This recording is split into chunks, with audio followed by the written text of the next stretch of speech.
Good evening. Today we are going to see the principal stresses, but theoretical method we have already seen. Today we are going to see the graphical method, and in this graphical method, we are interested with Mohr circle. Now, in this, what are the steps we have to follow while plotting the Mohr circle that we have enlisted over here? So we have to consider any point. We have to take origin as O. This will be origin. Then consider the scale for the stresses. Now, depending upon value of the stresses, you have to decide the scale. So we may have scale that is 1 centimeter equal to 50 MPa, or likewise you can go depending upon this. Depending upon the stresses value magnitude, you have to decide the scale of the stresses. So scale we have same, that is for sigma x, that is stress along x direction, stress along y direction, and shear stress. For all these three we have scale is same. Then plot the stresses on right of O, tensile stresses, and compressive stresses on left of O. So that means we are going to assume that is tensile stresses. Right side means we are considering these as positive, and compressive stresses we are considering on left means we are going to consider negative, because O is origin, and on left of origin we have negative, and on right of origin we have positive. Then sigma x equal to OA and sigma y equal to OB, and we have to plot it. So now we have point A, and knowing point A, we have to plot OA, we have to plot OB. Then C is the center of AB. We know point A, we know point B, and center of this is C. Then take CA or CB as radius or AB as diameter, and then plot the circle. Means we have clearly AB that is equal to 2CA, or that is equal to 2CB.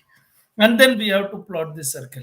Then after plotting the circle, we have to measure the angle 2 theta with respect to AB, and then we have to draw a line CP at this angle from C. So a CP line we have to plot at an angle 2 theta from AB, and that is C will be the center of AB. Then draw perpendicular from P on line AB as PM. So we have already plotted CP. P is the point on the circle. P is point on circle, and from this point we are going to drop the uh, PM as perpendicular on line AB.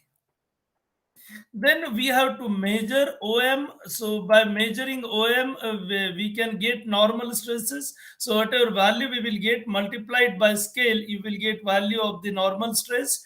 Similarly, whatever length we will get PM multiplied by scale gives you tangential stress. And measure OP multiplied by scale, you will get resultant stress. So OP, you can write it as a root of OM square plus PM square. Then thus measure pn1, sorry, on1, that will gives me pn1, which is major principal stress. Whatever length you will get, you have to multiply it by scale, gives you major principal stress. On2, that will be pn2 minor principal stress. Whatever length we will get multiplied by scale, you will get value of pn2. Then Cn1 equal to Cn2 equal to radius of the circle, which is maximum shear stress. So measuring radius, multiplying it by scale gives us maximum shear stress, that is tau max, which is equal to Pn1 minus Pn2 upon 2. So these are the steps, and now we will see how we have to plot it. So now you can see we have this as sigma x, we have sigma y, tau we have not considered, and then we have to go with the steps which we have seen in the last slide. So take origin as O. So I have considered point O, then consider the scale for the stresses, and then plot tensile stresses on right of O, compressive on left of O. Then measure or convert your value of sigma x by scale into centimeters. So we have this will be point A, point O, and from this we are going to get this OA, and OA we have that is sigma x. Then OB, we have OB which is along y axis. This we are going to get it as sigma y. Then BA, so we have this will be point B, we have this will be point A, and then we have to plot center of this, and that will be denoted by C. So C is center of AB. So we have C somewhere here, that will be center of AB. Now we have CA or CB as radius or AB as diameter, and then we have to plot this circle. So we have plotted this circle where we have CB or CA as radius.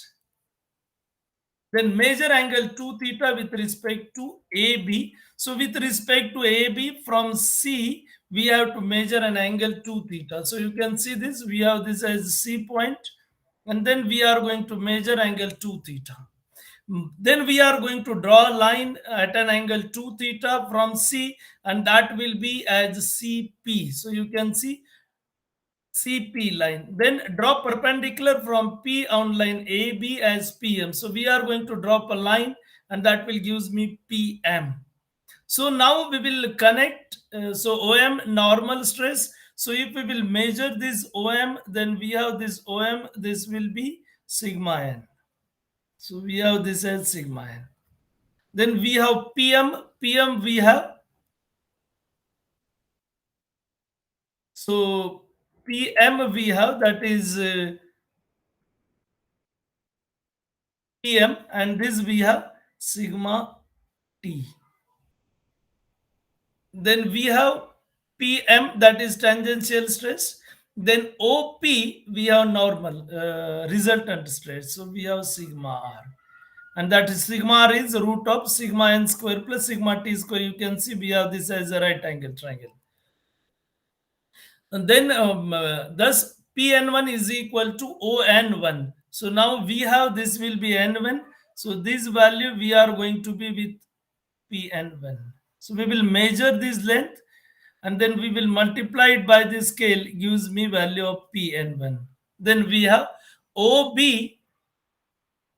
sorry, O and 2. So we have B and N2 along the same line, and then we are going to get this value that is going to be Pn2, which will be minor principal stress. So we have Pn1 major principal stress, and we have Pn2 minor principal stress. And maximum shear stress we are going to be this. You can measure this CP, or you can measure CA, or you can measure CB, and that radius of the circle will be my maximum shear stress. So we have CA equal to CB equal to radius of circle, and that will gives me maximum shear stress.